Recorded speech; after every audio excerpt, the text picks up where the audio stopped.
the soundtrack to your summer, if you're sitting out in your backyard and you're one of the residents of Etobicoke's Markland Woods, they're not so happy. The GTAA, the Greater Toronto Airport Authority, says, they're going to have to expand. And over the next 2 decades, they'll double their capacity at Pearson. And the residents are pretty worried and pretty upset about this. So we're joined now by Boris Yaznevsky. He's the MP for Etobicoke Centre.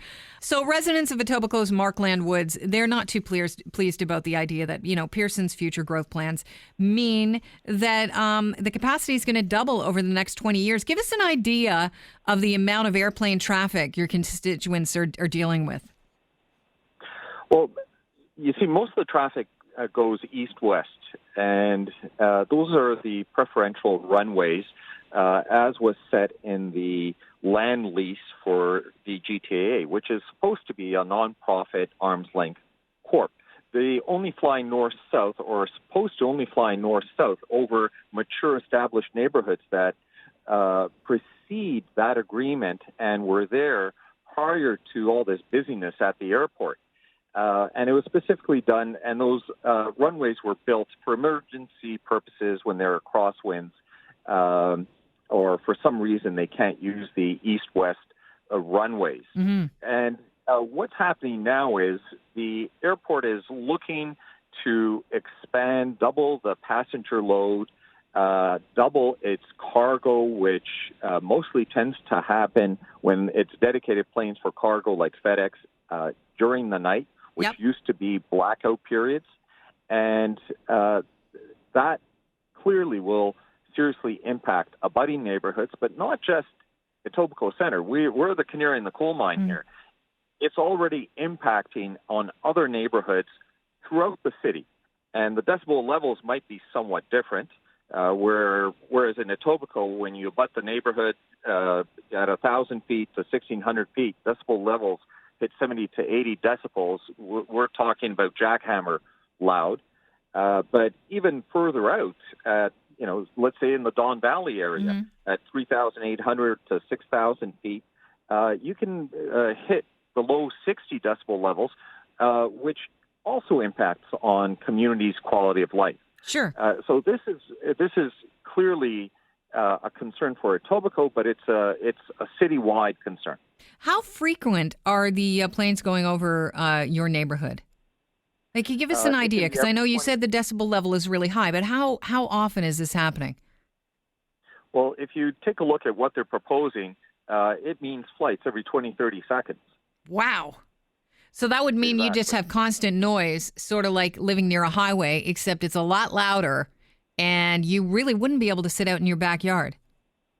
Put it this way. Let's say it's the evening. You're sitting out in the backyard. You can hear the crickets, and then all of a sudden, there's this window shaking noise, and if you try to speak to someone right next to you, you can't talk. You have to yell, and even then they can't hear you.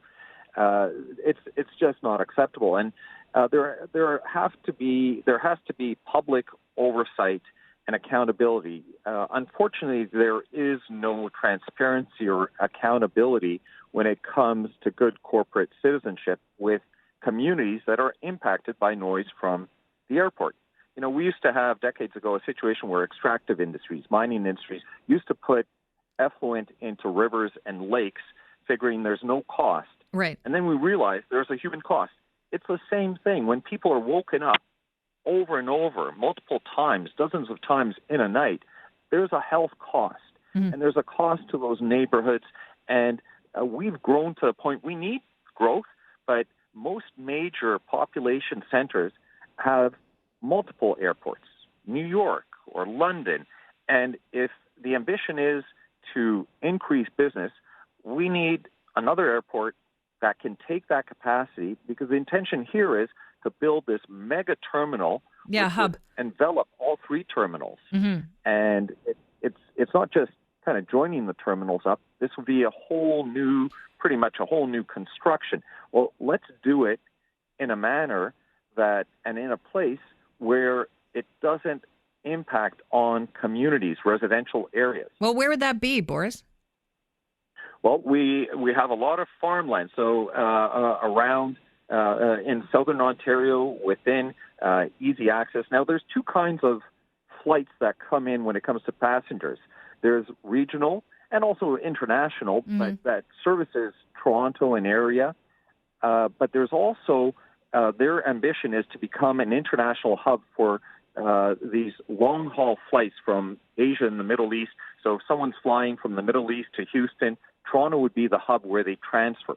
There's no reason that it should have to happen right in our residential neighborhoods for that sort of business. And same with cargo. You have Hamilton Mountain Airport, which used to service FedEx, and the GTA poached that business away from Hamilton Airport, which is surrounded pretty much by farm fields, and would love to have the business back. So what do you say to people who say, your constituents bought near an airport, in the biggest city in Canada? What do you say to them? Okay, so sure. Well, first of all, you mentioned Markland Woods.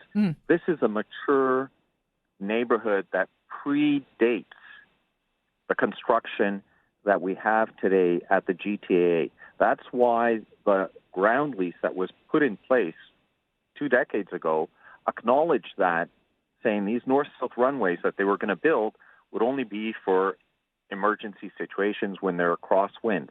And the flights would happen east-west over industrial areas and using that 401 corridor. Business has grown, but the intent was clear. So it's the neighborhoods that predate. And even in cases, I'll use the example of Frankfurt, because at the GTA, they always want to say this will be one of the best airports on the planet, a world-class airport. Well, Frankfurt, if you've ever flown, my goodness, what a pleasure that is. They actually ban night flights, and their blackout period doesn't start at 12:30, as supposedly it starts at the GTA. It actually starts at 11:30. So even earlier, 12:30 is pretty late. If you're a toddler and you've been trying to fall asleep, Sure. Hey, if you're an adult trying to fall asleep, look at a lot of us get up super early for work in the morning. What are your constituents hoping for? What are they asking for? Because we're running out of time here, and I want to make sure we get that in. Well, we need clarity. We need to know where this is going. The processes that have been controlled by the GTA to make the case for growth, it's almost like a pretend controlled process to engage community, but there's an absolute lack of trust. We've been misrepresented to, and we need public oversight over the GTA, and we need to properly plan for this growth.